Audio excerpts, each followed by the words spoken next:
तमाम विरोधों और रुकावटों के बीच मुंबई में बाबा बागेश्वर के दरबार को सजाया गया और दरबार के आखिरी दिन बाबा ने महाराष्ट्र की सियासत में नया बम फोड़ दिया।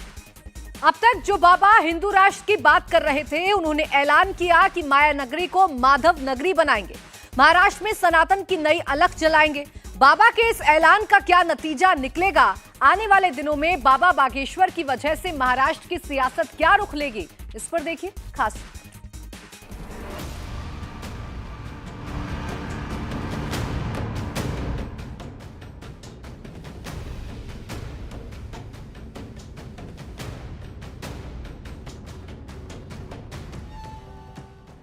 हमारे अंदर एक ही जुनून है जो मरते दम तक बना रहे, बस सनातन सनातन सनातन। वैसे तो मैं चुनौतियों को बुलाता नहीं हूं, आ जाती हैं तो बालाजी की कृपा से घबराता नहीं हूं। न संघर्ष हो न तकलीफ हो तो क्या मजा है जीने में। बड़े बड़े तूफान थम जाते हैं जब सनातन की आग लगी हो सीने में। फ्रीडम ऐप से सीखकर क्या आप मोमबत्ती बनाते हैं? अगर ऐसा है तो आप अपनी मोमबत्तियों को 1 करोड़ फ्रीडम ऐप के जो ग्राहक हैं उन्हें बिना किसी खर्चे के आप उसे बेच सकते हैं। बाबा ने ट्रेलर दिखा दिया है, पूरी पिक्चर 2024 में रिलीज होगी। हम 2-3 महीने में मुंबई में धर्म विरोधियों की ठटरी बारने आते भी रहेंगे। चिंता मत करो, ये धर्म विरोधी कुछ दिन बाद भारत में नहीं दिखेंगे। हाँ? पंडित धीरेन्द्र शास्त्री ने महाराष्ट्र में खूंटा गाड़ दिया है। मुंबई की जमीन पर खड़े होकर विरोधियों को नया चैलेंज दे दिया है। आज से माया को नहीं, मुंबई वालों किसको पकड़े? माया नगरी को अब कौन सी नगरी बनाना है? कौन सी नगरी बनाना है? घर घर झंडा लगाना है और दरवाजे के बाहर लिखना है माया नगरी नहीं, ये माधव नगरी है। कौन कौन ऐसा लिखेगा? झंडा कौन कौन लगाएगा? पक्का? जोर से बोलो ना, और जोर से बोलो। बाबा बागेश्वर ने माया नगरी मुंबई को माधव नगरी बनाने की बात क्यों की? क्या इस बहाने वो 24 के चुनाव के लिए बीजेपी की जमीन तैयार कर रहे हैं? मुंबई के पागलों, तुम लोग कहते हो ये माया नगरी है, अब हम कहते हैं इसको माधव नगरी बनाना है।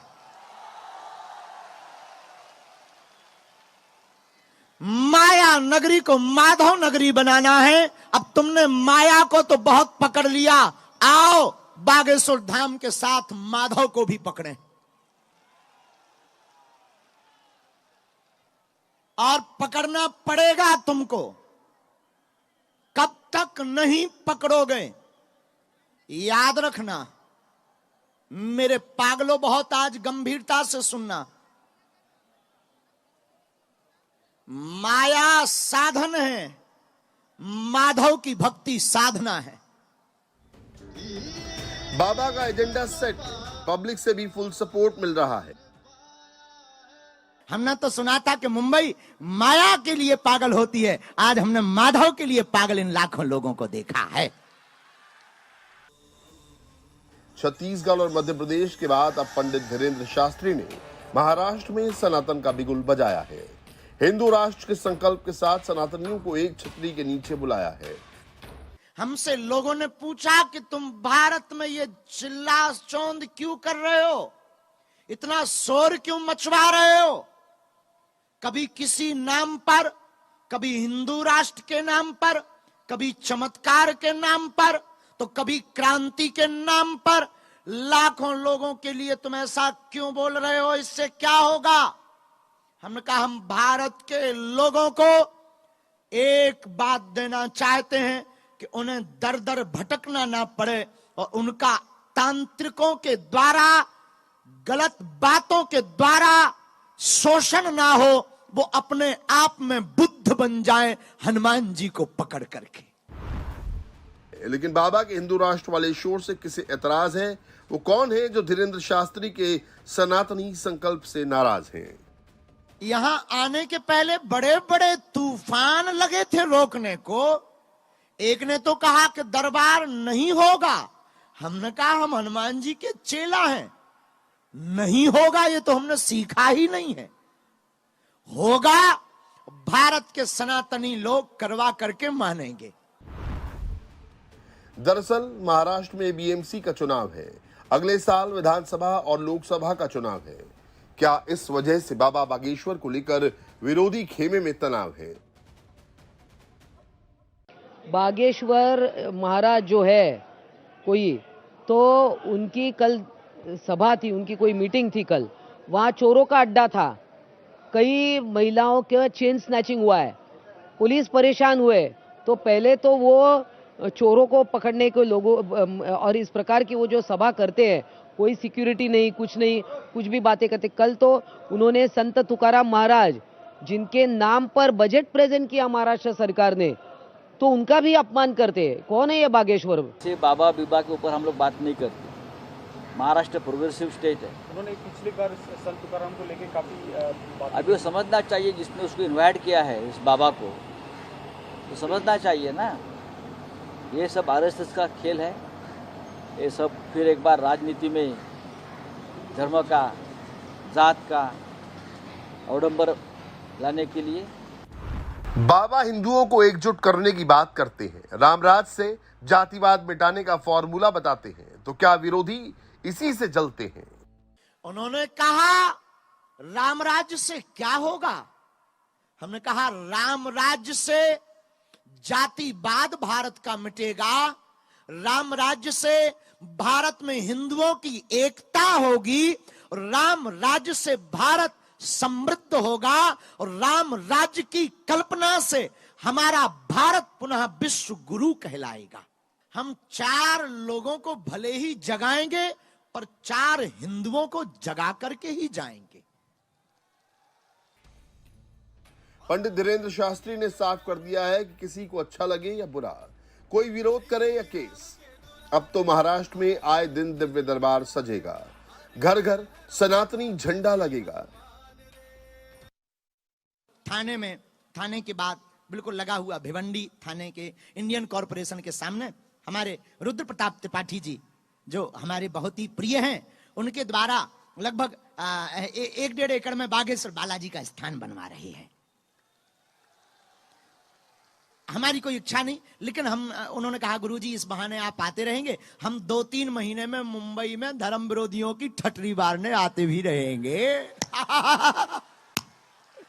और चिंता मत करो, ये धर्म विरोधी कुछ दिन बाद भारत में नहीं दिखेंगे।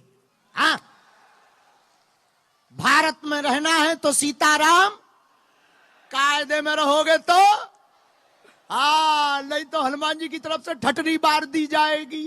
तुमसे कोई भी धर्म विरोधी मुंह चलाए हमारे बुराई में, मत घबराया करना, कह देना चले जाओ, दूध का दूध पानी का पानी हो जाएगा। क्योंकि हमने कोई कच्ची गोली नहीं खेली, और सांच को आज क्या, कंगन को आरसी क्या। बाबा बागेश्वर विरोधियों का दिल धड़का रहे हैं। उनके नारों में अब तक सिर्फ सनातनी हुंकार थी, लेकिन अब इसमें मराठी अस्मिता की भी एंट्री हो गई है। श्री सीताराम भगवान की, बागेश्वर धाम की, सदगुरु भगवान श्री सन्यासी बाबा की, भगवती मां मुंबा देवी की, पूज्य श्री सिद्धि विनायक गणेश भगवान की, महालक्ष्मी माता की, छत्रपति वीर शिवाजी महाराज की, छत्रपति वीर शिवाजी महाराज की। जय भवानी, जय भवानी, जय भवानी, जय भवानी। भारत हिंदू राष्ट्र की। मुंबई के मीरा रोड पर बाबा के दरबार का दूसरा दिन था। भक्तों का जबरदस्त सैलाब था। भक्ति की शक्ति ने बाबा के हुंकार को और दमदार कर दिया। पंडित धीरेन्द्र शास्त्री ने खुले मंच से अपने विरोधियों को ललकार दिया। बागेश्वर धाम के शास्त्री फिलहाल मुंबई में इस वक्त एक बड़ा समागम कर रहे हैं और वहां भी वही लय, वही ताल, वही हिंदुत्व की बात और हिंदू राष्ट्र बनाने की बात। जिस तरीके से पुणे के एक संस्थान ने उन्हें चुनौती दी, उसके बाद कहा गया कि वो महाराष्ट्र नहीं पहुंचेंगे, उस चुनौती को स्वीकार किया, बाबा बागेश्वर धाम मुंबई पहुंचे और वहां एक बड़ा समागम कर रहे हैं। हालांकि इस समागम के भी राजनीतिक मायने निकाले जा रहे हैं। संजय राउत इसे राजनीतिक कोशिश बता रहे हैं। आपको बता दें कि मुंबई में म्युनिसिपल चुनाव भी होने हैं और बहुत से राजनीतिक जानकार इस समागम को हिंदुत्व की एक कोशिश के तौर पर चुनाव से पहले देख रहे हैं।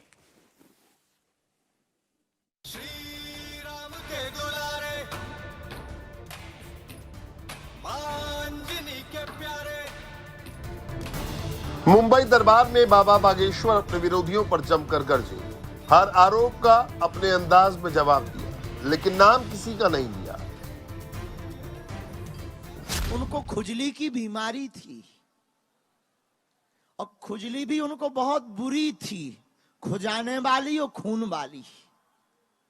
खुजाते फ्रीडम ऐप से सीखकर क्या आप मोमबत्ती बनाते हैं? अगर ऐसा है तो आप अपनी मोमबत्तियों को 1 करोड़ फ्रीडम ऐप के जो ग्राहक हैं उन्हें बिना किसी खर्चे के आप उसे बेच सकते हैं। उनका जब तक खून नहीं निकला तब तक वो हमारे पास खुजाते ही रहे। खुजली की बीमारी का मतलब प्रश्न पूछने की बीमारी। उन्होंने कहा